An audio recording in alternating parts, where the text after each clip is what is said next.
Coming up, GPS satellite launched by Delta IV. The Space Launch System goes to Mars. And Hubble has a Throwback Thursday, hashtag TBT. Plus, we're going to talk about the Google Lunar X PRIZE. Stay tuned. Tomorrow starts right now.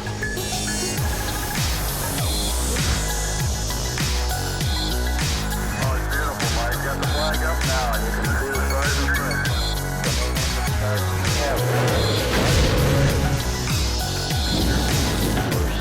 Private space station.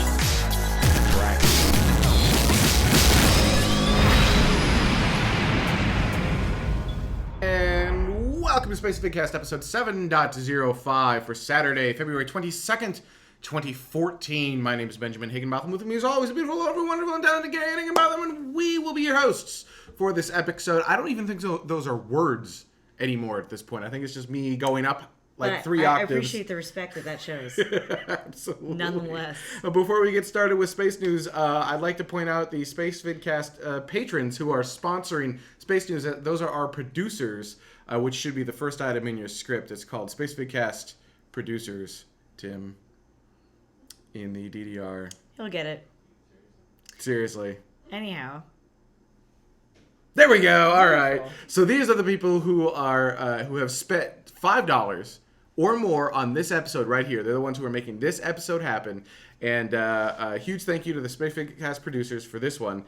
And we're trying something new. They are sponsoring the space news section of this show. So thank all of the people on the screen for bringing the following space news to you. First off, What if the news sucks? don't thank them. I don't know. Okay, just checking. Go on. First off, we've got a new GPS satellite that has been put into orbit by a Delta IV rocket. Here's that launch coverage. 5, 4, 3. We have RS-68 engine ignition. 2, 1, and liftoff of the United Launch Alliance Delta IV rocket carrying the 5th GPS-2F satellite for the United States Air Force. The Global Positioning System provides worldwide positioning, navigation, and timing service for military and civilian users. This is actually a Delta IV Medium Plus in a 9240 configuration. Nerds. Launch happened on February 21st at 01:59 coordinated time, and it launched a GPS-2F5 satellite. It's going to become the primary GPS satellite in the constellation. They are replacing the GPS satellites, the old aging GPS satellites with new ones. And so this is one of those replacements. The satellite should enter operation in May. This was the 25th flight of a Delta IV. And the first stage, someone had asked a little bit more specifics about rockets. The first stage is a Rocketdyne RS-68. I'm sorry, it's supposed to say Pratt Whitney Rocketdyne, but yeah. We're not going to do that here. So Rocketdyne RS-68, it's liquid oxygen, liquid hydrogen propelled, and it's 705,000 pounds of thrust at sea level. Because it's the medium plus configuration, it also has 2 solid boosters on the side that you just saw broke away right there. Those add an additional something like 600,000 pounds of thrust at sea level. And then the second stage is a Rocketdyne, Pratt & Whitney Rocketdyne, RL10B-2 engine, also liquid oxygen, liquid hydrogen. I want to say it was the 10-2 or the C. One of those two was like the first liquid hydrogen-based engine that was built. I don't remember which one. And that's 24,750 pounds of thrust in a vacuum. So hardcore nerdy figures on the vehicle. I'd like to know if you guys like that information when we do a rocket launch. What do you think of having all of that? So anyhow, like I said, the new GPS satellite should enter operations in May, and there are 2 more in that particular block that will be launched later this year, also on Delta IV Medium Plus rockets. Cygnus has completed its first commercial resupply mission from the International Space Station with much less fanfare than, say, Dragon. Well, I suppose, but I mean, it's not the first time that it's happened. So yeah, it's been there, done that. So here's some footage. This is Cygnus leaving station. There's no audio. Well, in space, there's not a whole lot of audio in general. It was released from the robot arm at 11:41 coordinated time on February 18th. It re-entered. Unlike Dragon, Cygnus is not designed to re-enter and, what am I trying to say, survive. It re-enters and breaks up. Like most spacecraft that visit the International Space Station, it is designed to break up in the atmosphere. The advantage of that, actually, so you might think, oh, well, why can't you recover? Well, the advantage is you can make it lighter, so the spacecraft can actually be easier, and you can just throw your garbage into it. I mean, yeah, quite literally. Literally throw your garbage into it. Yeah, well, and then it just breaks up in the atmosphere. I think it was over 3,000 pounds of garbage and excess equipment. This is the one thing to note, though, is this is the first operational resupply mission run by Orbital Sciences Corp.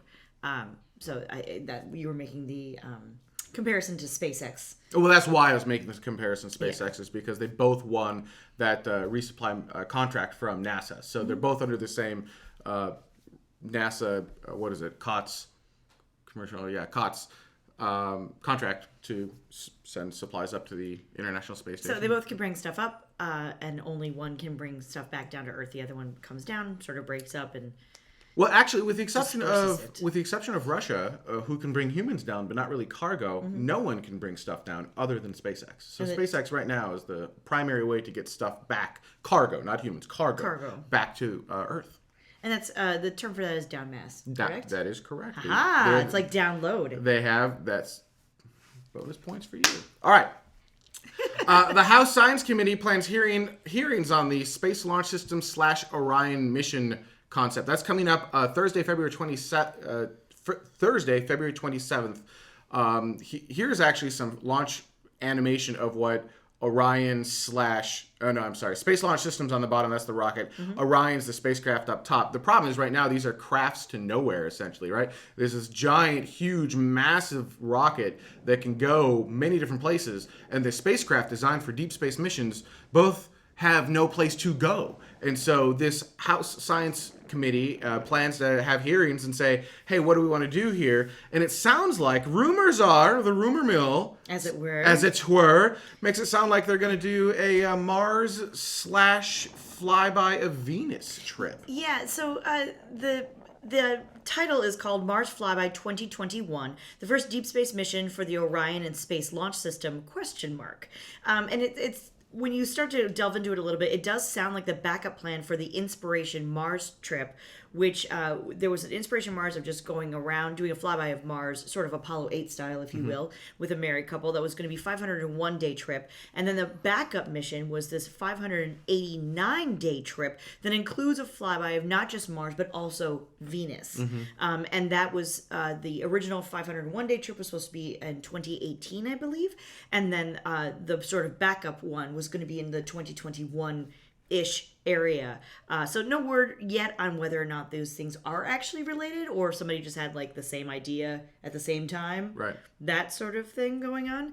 But it should be interesting to see what happens. I don't know. I think a Mars / Venus flyby would be really cool. Yeah, I think so too. Right? And the noises you're hearing in the subtle background are actually our next story, which is Curiosity's going backwards. So imagine for a moment your car, right? You have to rotate the tires on your car, and you do that because they wear unevenly between the front and the back. Well, something similar is going to happen to Curiosity as Curiosity goes over rough terrain. And so they want to see if they can evenly wear the tires on Curiosity by driving Curiosity backwards. And Tuesday, February 18th, the rover covered 329 feet, which is just over 100 meters, using the reverse driving. Unlike what they're going to need to do, this was over like very easy terrain. It wasn't designed to be difficult. It was It was purposely easy so they could actually test the system. The farthest one-day advance of any kind in more than 3 months. So the biggest advancement of Curiosity was backwards. Yeah. Well, yes, and the total, I think they call it the odometry, is 3.24 miles or 5.21 kilometers since its August 2012 landing. So you can see that was actually quite a ways for Curiosity sort of in general. And I just love this footage, I think. Well, it's not footage, I suppose. It's this is live footage from Mars. Right now, we've got we've got cameras there and camera operators all grabbing footage of the Martian rover paving the way for humans. The Martians do it for us, though. Wow. The Martians do it. No more out of you. You know what I'm saying. Hubble finds the possible oldest object ever seen. So the neat thing about Hubble is when it looks into the night sky, and it's looking into one of those black patches that look like there's nothing there, right? Star here, and you see nothing in between. And Hubble points its telescope there. The neat thing about Hubble is it picks up many different galaxies. Check out this images. So on the left side of the image, you see all of these. That would be, to us on Earth, a black patch of sky. Look at all the different galaxies sitting out there. It's hanging. Just hanging like, yo, what's going on? So that's really cool. But the other neat thing to consider that kind of blows your mind is that it takes a really long time for the light from those galaxies to make it back here to Earth. Billions of years. So we are essentially looking back in time. When the light makes it here, it's 13 billion years ago is what that light was. So we are seeing things that happened 13 billion years ago with Hubble. And it's we're used to the deep field. Yeah, I'm sure a lot of people have seen the deep field picture. Yeah. It actually has a name of deep field. I think that was in 1996. This one is called Frontier Fields. Frontier fields. Because they think they have found one of the oldest galaxies as it was sort of alive and kicking, as it were. Actually, go back to it. That was the galaxy you saw circled. There you go. The red circle right there is what is as far back as we think we've ever seen. It's kind of that the white square we've zoomed in is kind of you see how that's all. Actually, NASA did that image for us. Yeah, we didn't do it. Thanks, NASA. So we think that the oldest one that we found is called, I'm probably going to mispronounce all of this, but it's Abel 2744YN. It appears to be more than 13 billion with a B light years away, which we're given that time frame. It appears that this universe has formed when only the Milky Way was 650 million years old. It's 30 times smaller than the Milky Way, but it's creating 10 times as many stars as our galaxy does, or it was creating 10 times as many stars as our galaxy does. We have no idea what's going to happen over the next 13 billion years because that light hasn't made it here yet. So exciting! Isn't that cool? I mean, we have our own time. We can look into the past by looking at the stars. It's really cool. How cool is that? That's super, super cool. All right. Before we go into break, I just wanted to say thank you again to the Space Vidcast producers who helped make this show happen. Space Vidcast producers and patrons are the lifeblood of Space Vidcast. Here are those producers once again. These are people who commit $5 per episode. So they have said, look, I'm going to give you at least $5 every time you go on the air to make one of these shows or more. There's a $5 level, a $10 level, and you don't have to stop there. If you think that these shows are worth more, you can actually say, okay, I'm going to give you $20 per show or $100 per show. That's a bit obscene, but I'll let it fly. I'm not going to say okay. no. I'm okay with that. Then we'd also like to say thank you to the Space Vidcast patrons who make the show happen. Now, these are the people who are at $4.99 down to about $1 or so. And notice how long these lists are getting, right? I mean, we started off with just a few names 1 week. And you can become a Space Vidcast patron, too, by going to patreon.com/SpaceVidcast. And when you do that, you'll actually see... we've got, what are we at right now? $259.75. I'm pretty sure it's just a decimal place just to mess with some of the Space Vidcasters who hate decimals. Of course. With 86 patrons right now. We'd love to see that go up. We've already made the $200 goal that we had set per episode, and that allows us to do live streaming. Their next goal we have is $400, and we're getting close, right? We're about $140 away from our $400 goal, and I believe that we can do that within the next couple of weeks. If you guys are like what you see and you get value in the show, then return value to the show by paying per episode. And here's how that works. What you're going to do is you're going to commit some dollar amount per show. Maybe it's $1 per show. That's less than the cost of a latte at Starbucks per show. Or it's a lot less. Actually, it's probably less than a latte at Starbucks per month if we do 4 shows a month. Or you can say, I can't afford $1, or you can do $3, you can do $5, whatever number you want. Then, once you've committed that, you can actually set some preferences and say, you know what? I don't want to give more than $20 a month or $40 a month. So you can set these caps to make sure that even if we release 100 shows in 1 month, you're not going to be charged an obscene amount of money. And more importantly, at the bottom of the screen, you'll see there, we don't charge you until the end of the month. And actually, Patreon's the one who charges you as a third party. So they won't charge you to the end of the month. So if we do a bunch of stuff in between that doesn't make sense, you can cancel at any time to be like, no, I'm not going to do that, and get out of it so that you're not charged and you're comfortable with it. We're trying to create something here that adds value to your life, and then hopefully, again, value for value, you give value back to us. And we want to be keeps us fair. honest as yeah, well. It keeps us honest, and you know it's fair to you. And it is the lifeblood of Space Vidcast. It's what keeps us going. I know some people have complained a little bit about how much we talk about Patreon. That's why we moved to the back part of the first segment for you guys. But really, this is what allows us to stay on air and do really cool things with you guys. And you can actually see the plans if you look at the goals on the Patreon page. I really recommend doing that. Go to patreon.com/SpaceVidcast. Go down to the left side. Look at the goals. One of the goals is when we make it is we give a flight to space once per month to some Space Vidcaster. So once per month we will give out a ticket to someone who's flying to space, X-Corps, Virgin Galactic, whoever is flying will give you a ticket, and you could win a chance to go to space. How cool is that? All right, so let's take a quick break, and when we come back, our main topic, the Google Lunar X Prize. Stay with us. We'll be right back. Look into her face, determination in her eyes.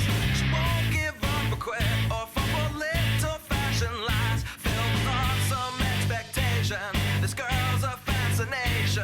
And nothing in her way will keep her from her destination. 'Cause she's fire walking, she's fire walking. When it's hot, she keeps on moving. Through the heat, keeps on improving. Yeah, she's fire walking, she's fire walking to be free.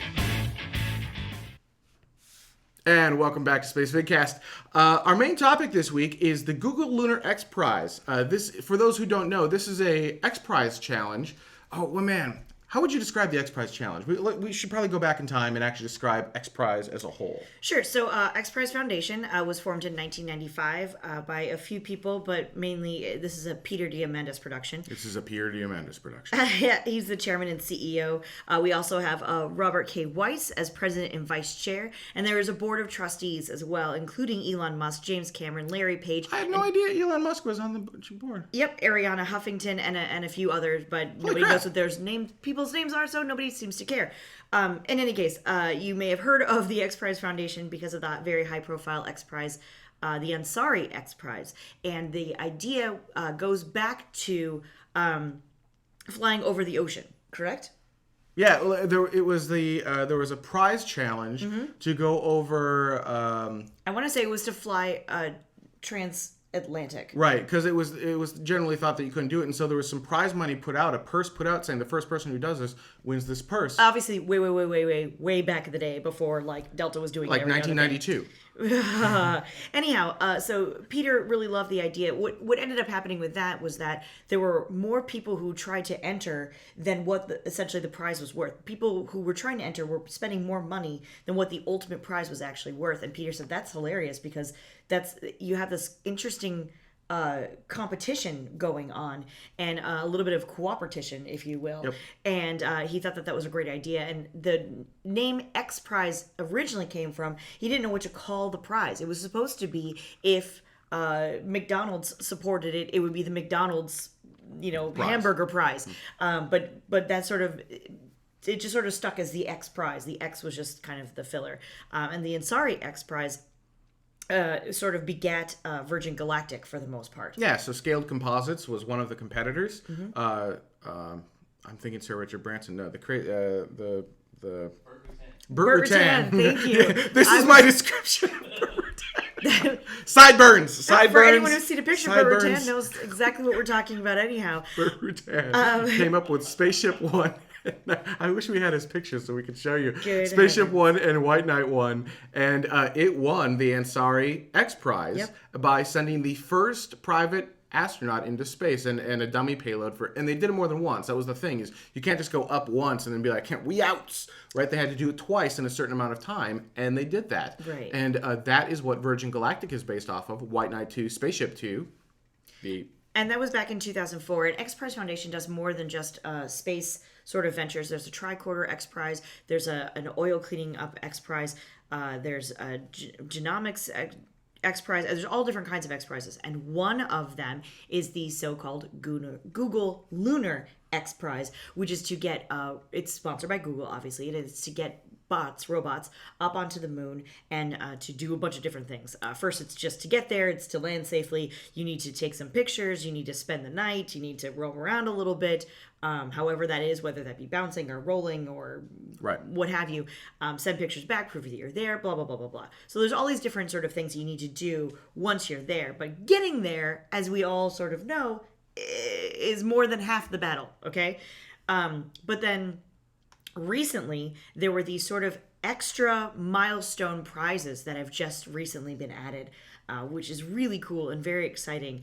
And you had to, if you were already a Google Lunar X Prize team, you could then submit to participate in these milestone prizes. Right. Okay. So there was 33 total submissions. There were 11 submissions from Astrobotic, Moon Express, Hakuto, I believe, which is a Japanese team.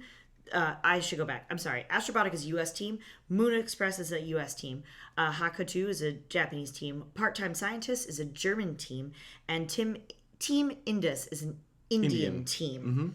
And these are the teams that are going to be competing for these milestone prizes. Yes. Now, you can still compete for the regular main prize and do the milestone prizes. Milestones are like a shorter, right? So you've got this main purse of $40 million of putting your rover on the moon, moving it around and being like, look, we can do things on the moon now, right? I just summed it up really quickly.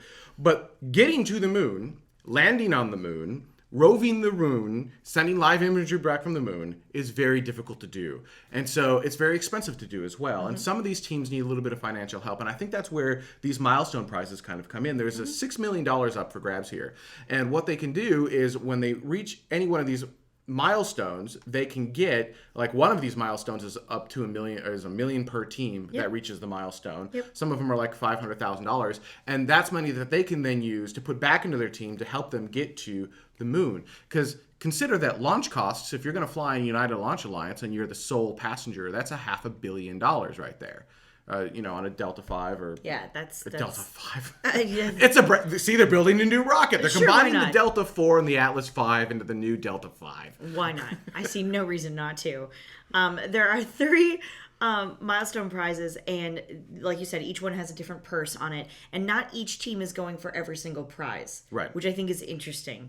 The $1 million prize is the landing system milestone. It's based on the hardware and software that enables a soft landing on the moon. The 3 teams are going for that. There's the mobility subsystem milestone. That's $500,000 per team, based on the mobility system that allows the craft to move 500 meters after landing. There's 1, 2, 3, 4 teams going after that. And then there's the imaging subsystem milestone at $250,000. Which is producing mooncasts, which I love that name, by the way. We will one day do a mooncast. I think we own that domain. Probably. Consisting of high-quality images and video on the lunar surface. And there's 1, 2, 3, 4 teams that are going after that. And the other sort of exciting thing about this is that this is going to be going on throughout this year. So teams have until September 2014, this year, to complete the prize requirements, and the winners will be announced on an ongoing basis throughout the year. And the way that they are competing, there's the actual judging team that needs to go to the site where they're doing the testing and the proofing of these things, and judge. The judging panel will go and make sure that they're all doing. I think this was a badly needed injection of both money and kind of awareness of the Google Lunar X Prize. Yeah. It feels like I'm sure these teams have been making a lot of progress. It just feels like it's so hard to get to the moon that it's much slower than I think a lot of people would have liked. And we keep, it feels like, and maybe I'm wrong, but it feels like we keep kind of pushing up against the deadlines of what were originally done and keep having to kind of go, okay, well, you can have a little longer. Okay, well, you can have a little longer. Right, And a so little bit. hopefully this will help the Google Lunar X Prize teams get their goal of going to the moon and actually have some people starting to win the Google Lunar X Prize.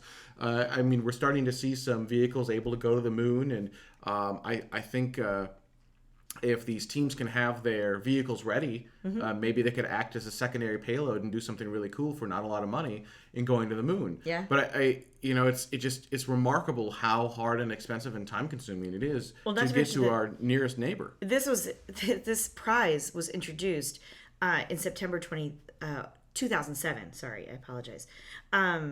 So yeah, I don't think anyone thought all right, it's going to take us this long to do, really. Because in 2014, that's just for all of the Earthbound testing and what have you. You know what I'm saying? Right, yep. Not anything on the moon quite yet. So I don't think anybody thought it was going to take this long. It's a little bit crazy. Yeah, I wonder if it's too hard or too big of a goal. Right? Or, But does it lose its steam no matter what anyway? Even if this doesn't happen, like even if it's 2027, I suppose, and we don't have humans on Mars, listen to me. No, we have Martians on Mars. Right. They're holding the cameras that are recording Curiosity Right, for but us. I mean, even if we don't have humans on the moon, and we have these robots on the moon, and we don't, even in 2027, I would hope we have humans on Mars even by then anyway. Will it lose steam at some point? Do you see what I mean?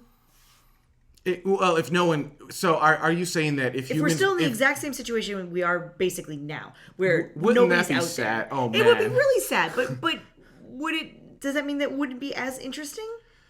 So if we're in the same situation, I think it will still be interesting. I think hopefully people will go, oh, wow, this is our first steps off the planet again. Right. Maybe to stay, right? Because you send the robots first. They pave the way for you. And this is a great way to send the robots first and kind of pave the way for us. But man, how depressing would it be if...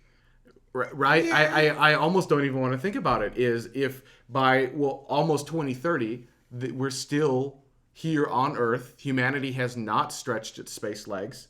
There's no colony on the moon. There's no colony on Mars, and we're stuck here. And there, I would assume at that point there are no active plans, or at least realistic things that will happen. Right, because when the prize was originally announced in 2007, the original cutoff date or the ending date was December 31st, 2012.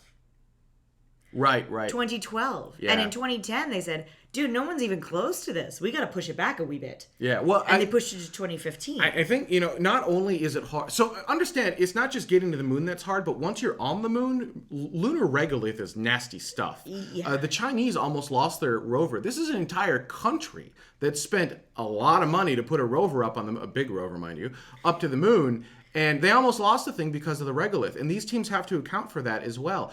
Plus, they have to do a lot more than the Chinese rover did to win this $40 million purse, which will not pay for what they're doing, right? And that's the thing. They're going to have to spend more money than they are going to get, and then they'll have to turn around and find a way, if they want to make money off of it, turn around and find a way to actually market the technology that they have, which... Scaled Composites did, right? I mean, we have Virgin Galactic, who bought the White Knight 2 Spaceship 2 design, and then Scaled Composites is now part of Northrop Grumman. So, I mean, kudos to them. It was actually a good move for them. Right. But, it's easier to see suborbital... You look at sending humans to suborbital space and you can go, okay, I see a market there, right? You can send humans around the Earth in a fraction of the time. You can, just space tourism, just getting up there. I see that. Putting robots on the moon, not as easy to see. Now, there's still a market there. It's just not as easy to see or sell as, say, humans in space. And then I would say humans on the moon, humans on Mars, so forth and so on. What do you think? Google Lunar X Prize, is it exciting to you? Is it still as exciting as it was when it was first announced, right? Because I remember when it was first announced, and I was like, woohoo! Is it still that exciting for you? And what do you think of these milestones? And actually, I almost want to get a pool going. Who do you think is going to make it to the moon first from a Google Lunar X Prize team standpoint? Yes. I know all the teams are going to be like, we are! But who do you think is actually going to make it? Yeah, but really, who do you think is actually going to make it there first? And what do you think of Google Lunar X Prize? Is it a good idea, or is this just something that's kind of neat, but... I think they found you. They found me. Is this just something that's... And, the best part is the microphone probably didn't pick it up, so we just randomly stopped for no good reason. No, I did. Okay, good. That's good. I don't seem as crazy as I actually am. All right, let's take a quick break. And when we come back, comments from last week's show. Stay with us. We'll be right back. 1, 0. Liftoff. The fleet of space shuttles were doing amazing things in space. We've got all your space geekery right here. All right, now before we go into comments, our director brought up a point, which is we have a clip from Lunar Lion's second hot fire test, and this is a really interesting little clip. And this is going to be it's the second time they've tested their engine, and they do a really great job of explaining this stuff. So I'm just going to let them just roll the clip. So what you're seeing here is liquid oxygen flowing out of the engine right now. And the reason that we do this right up into the point where we're testing is that liquid oxygen boils at a really, really low temperature. The boiling point is somewhere around negative 300 degrees Fahrenheit. So we need to make sure that the temperature of the plumbing leading all the way up to the engine on the LOX side, which is liquid oxygen, is cold enough so that we can ensure that we have it in liquid form all the way up into the engine when we do our testing. So if you look here, you can actually see that water vapor in the atmosphere condensing down onto the plumbing and then subsequently freezing.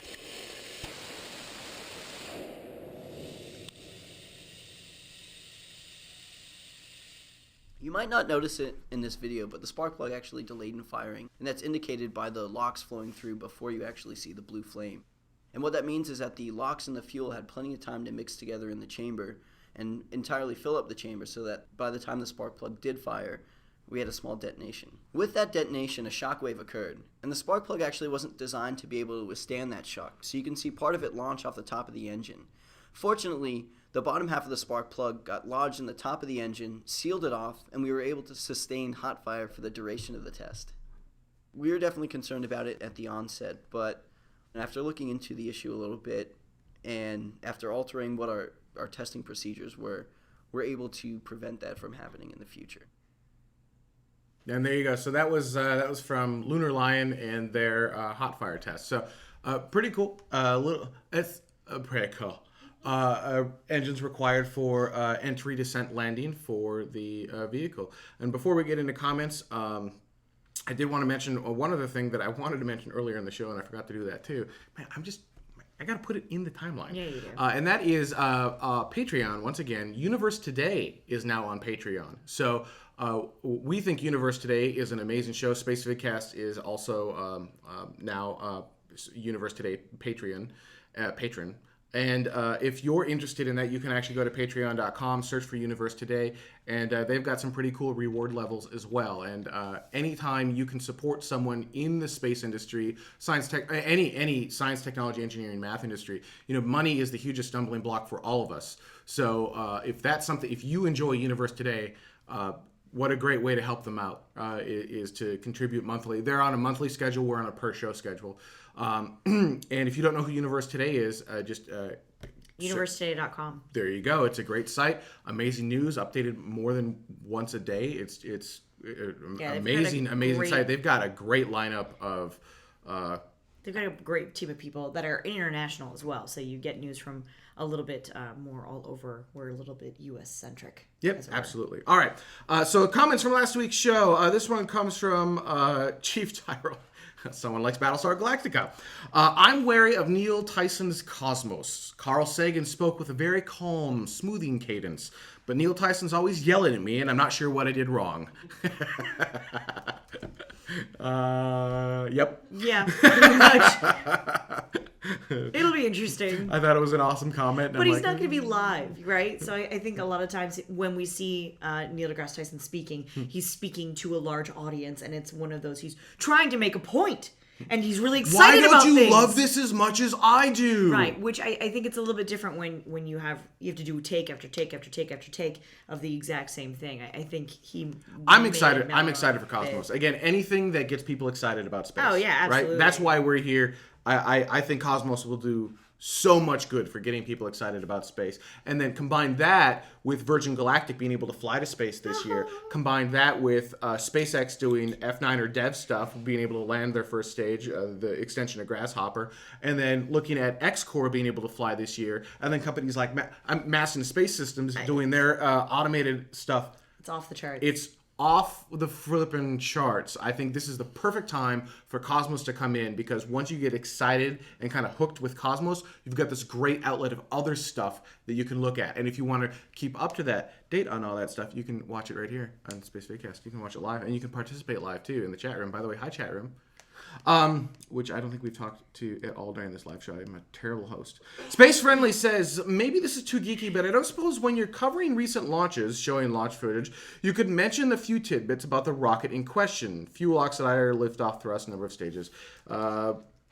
Might be the 500th launch of a Proton rocket, but that doesn't mean that people know much about it or how it compares to other rockets. So we tried that, actually. We took your suggestion, and during the Delta IV coverage, I gave you a bunch of those stats. And I'd love to know what you guys thought of us giving you all of those stats. Was it too geeky? The thing to remember about Space Vidcast is we want to be all-inclusive. We want to include everyone from all walks of life. If you have no idea how a rocket works, we want you to feel comfortable here. If you are a rocket scientist who designs these things, we want you to feel comfortable and not bored here. So we're okay with giving out information and stepping you up to it, but it's you have to do it in the right way. So love your comments and feedback as to how we did with that, and maybe we should equate more things to how large they compared to football field lengths and stuff like that. I don't know. All right, this next one comes from Paul Graham, actually. It says, after listening to the Get Off My Lawn episode, I have a couple of thoughts, and they're not open lunas. Number one, lawyers are evil. There are better people than lawyers. They'll make it so complicated, you'll need a lawyer to understand it. You'd be better off with history students. That's an interesting idea. Instead of using lawyers, use history students, because if you don't learn from the past, you're doomed to repeat it. Mm-hmm. So, in my humble but accurate opinion. Number two, Open Lunar's standard answer is, if you've improved it, it's yours. There's historical precedent for it, this. While you're at it, don't mess with anyone else's stuff. This includes footprints. Well, that will work to a point on the moon, but remember, everything's going to be a footprint on the moon. Number three, we'll have an outpost on the moon by 2020.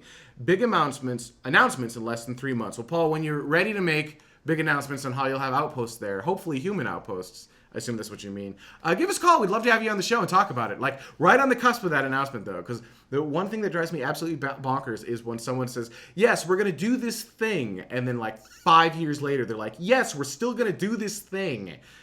That is a unique to the aerospace industry, and it is bad. You know, take a cue from technology, which is, we've got this phone. You can't have it today, but in 1 month, this can be yours. Same deal. All right. I'm not saying that you do that. I'm saying the entire aerospace industry as a whole does that, including a lot of the new space companies, and the old space company, all the companies, all of the people. Lazy Gamer says, quote, I think it's perhaps the wrong idea to think that we should make the rules so no one gets an advantage, as it were. If someone gets a financial advantage to be on the moon, we'd be there in the next breath of our lungs. So what do we care if it makes certain groups a lot of opportunity for making money if it means we go to the moon and begin developing it? I don't think our point was that we should remove advantage to anyone. Right. In fact, I don't think we should. There shouldn't be a removal of financial advantage. I think our point is we need to protect the things that are already there, right? So we've already got the Apollo landing sites.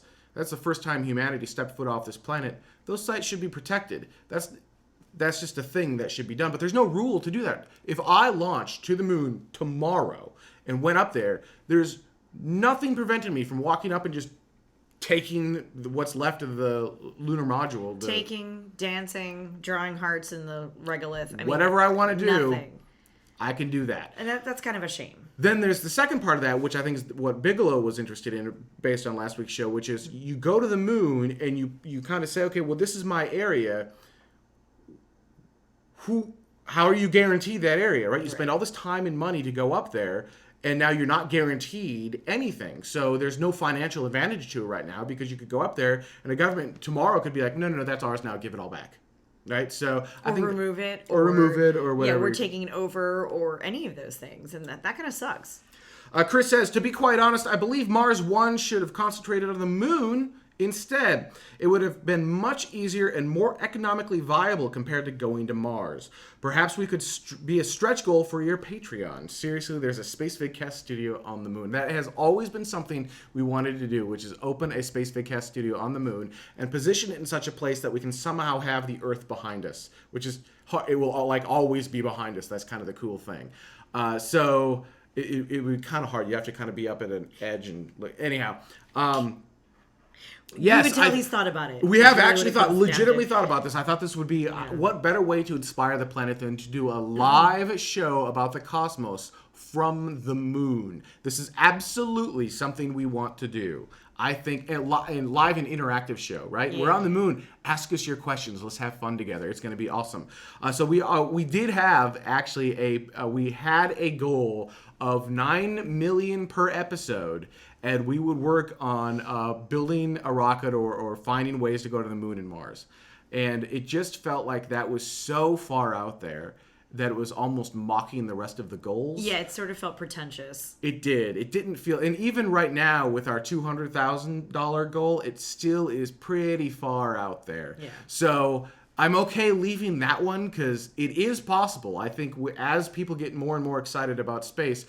they're going to start finding Space Vidcasts. And I encourage you guys, if you can't afford to do Patreon even at $1, that's okay, right? We still want you to watch a show. We want you to participate. But maybe you could tell other people about it, right? Get other people excited about the cosmos. That's why we're here. And as more and more people get excited about it and as more and more people join our Patreon campaign, I think we can get closer to our goal of $200,000. And then maybe for putting a studio on the moon, by the time we reach that level, maybe it's only like $1 million per episode. Only $1 million per episode. But, that might be cool. And Zara says... If Mars one didn't go to Mars, though, they'd have to change their name. It'd be a silly name. I'm just saying. And this is a point that we've brought up in the past. I'm just going to ignore the time. We're going to go long on this show. Okay. Zigger said, how cool is it that we live in a time where a lunar studio isn't totally insane? I know! It is really cool. All right. It is. Not gonna lie. Superman 1 says... I'm still gonna figure that one out. All right, help me out here. Isn't it Supreme 1? Supreme... Oh, yeah, Supreme 1. It's Supreme 1. Supreme on 1. Yep. Supreme on 1. All right. When I enter your website to find out when the next show will be, I only get USA time, specifically Eastern Standard Time. Please provide Greenwich Mean Time so that I can calculate my own country's time. Thank you very much. Well, we do provide... All right, so live stream doesn't let us do anything other than Eastern Time. I do not know why. It drives me crazy, too. Because we don't live in Eastern Time either. We don't live there either. I don't know why they picked Eastern Time. It's like one small swath of our audience is Eastern Time, and everyone else has to do the offset from there. I agree wholeheartedly. I will email the CEO of Livestream and say, dude, let us use UTC. We don't use GMT anywhere because it is essentially deprecated. We use Coordinated Time. That is the replacement to GMT. It is more accurate. It is what our constellation of GPS... it's what your GPS essentially uses. I was going to say it's what the satellites for GPS use, but that's not true. So anyhow, UTC time. Same offset, same time zone offset. I'll work on that. But for your record, it is always Saturday, 2100 UTC.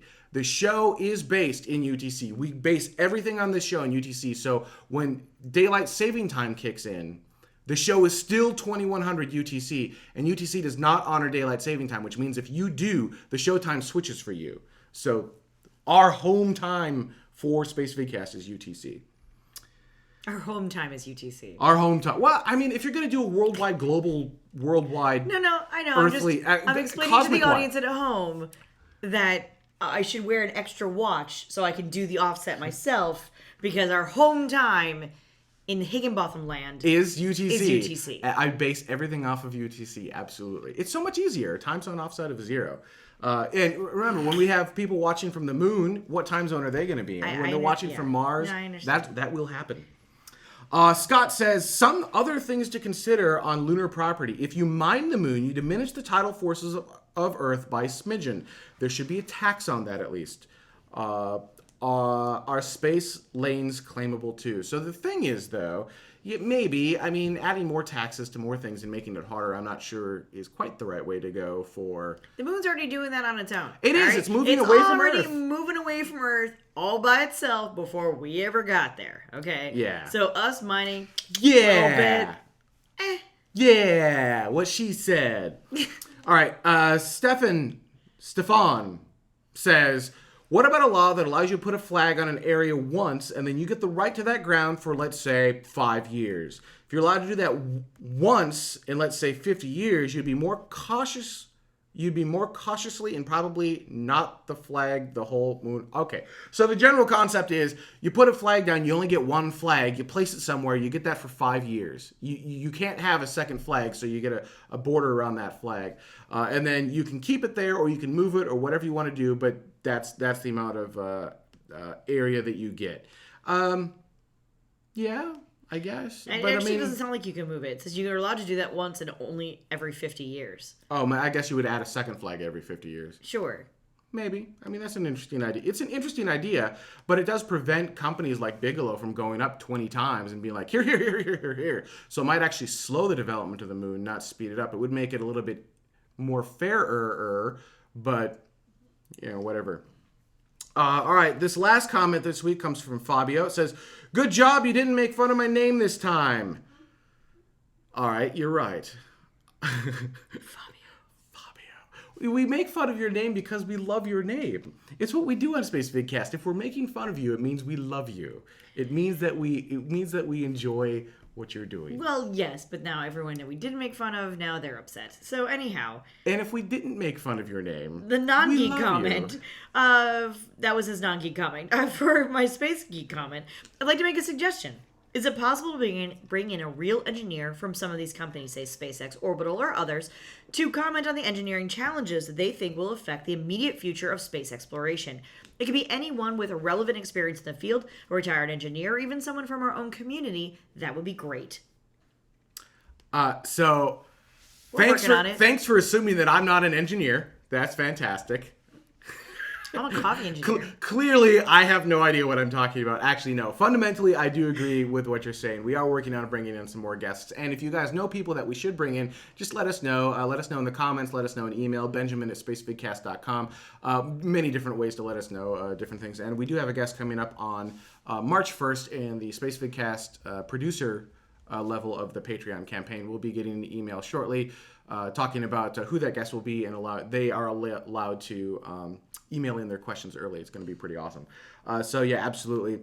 And then I'm because we're on a roll and I don't quite want to go to break yet. Dan F in the chat room says, Ben, you speak as if there's momentum in the interest in space. Is that belief based on truth? Yes.